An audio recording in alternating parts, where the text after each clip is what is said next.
Floricanto presenta.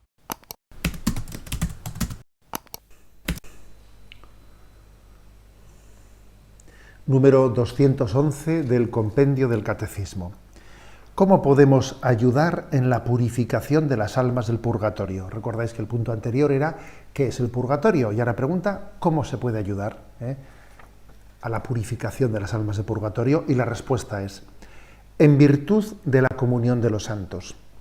Los fieles que peregrinan aún en la tierra pueden ayudar a las almas del purgatorio ofreciendo por ellas oraciones de sufragio, en particular el sacrificio de la Eucaristía, pero también limosnas, indulgencias y obras de penitencia.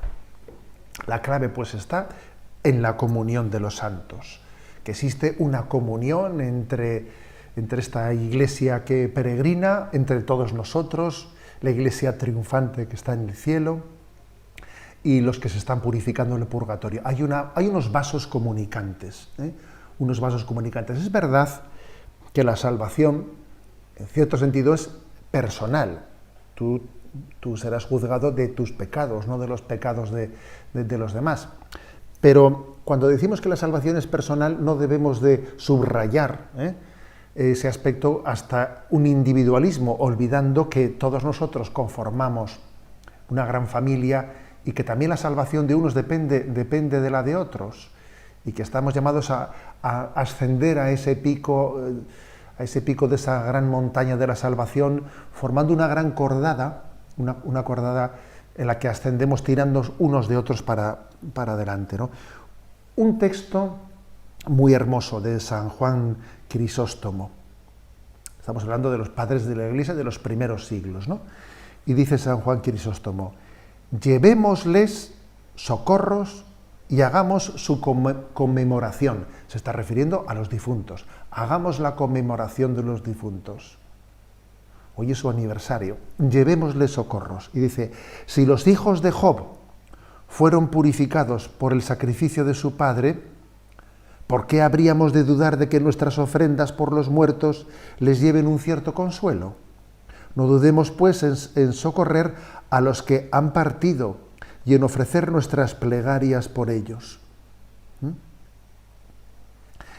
Este es un texto de San Juan Crisóstomo en el que él recuerda cómo en el libro de Job, pues cuando mueren los hijos de Job, el padre pues ofrece una oración para el consuelo de esos hijos que están en el más allá. Bueno, por lo tanto, hagamos ese socorro, esa obra, no olvidemos, obra de misericordia, que una de las obras de misericordia es rezar a Dios por vivos y difuntos. Obra de misericordia. Obra de misericordia. Yo voy a acordarme, si me permitís, ¿no? Pues compartiros también un aspecto así personal de mi vida, que he tenido una tía religiosa, una hermana de mi padre, que ya falleció y que ya era de una congregación que tiene este carisma, auxiliadoras de las almas del purgatorio, auxiliadoras de las almas del purgatorio. Bien, pues, ¿de qué manera se puede ayudarles, no? Y entonces este punto del catecismo lo va como desmenuzando mediante la oración, que esa oración llega, o sea, Dios en esos vasos comunicantes hace que la oración sea efectiva, sea eficaz. En forma de responsorio puede ser, ¿no?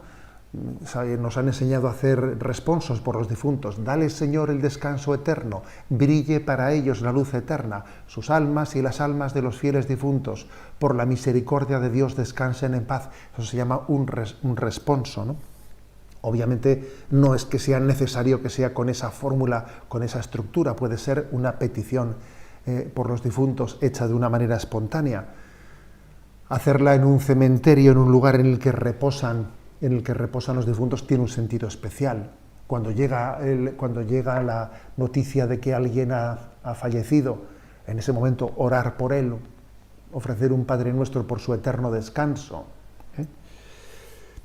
El ofrecimiento de la Santa Misa, a ver, esta es la joya de la corona, como se dice popularmente, ¿no? La joya de la corona es ofrecer por los fieles difuntos el sacrificio de la misa.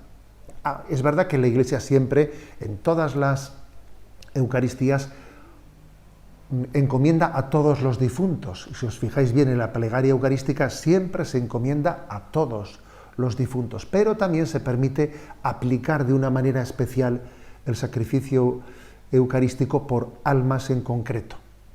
Y obviamente, si esas no lo necesitan, porque ya están plenamente purificadas en el cielo, Dios ya administrará, la Virgen nuestra Madre, ella que colabora con su Hijo, ¿no?, en la salvación de las almas, ella que es medianera de todas las gracias, ella, esa oración que hemos hecho por un difunto que no lo necesitaba, lo dispensará en otros.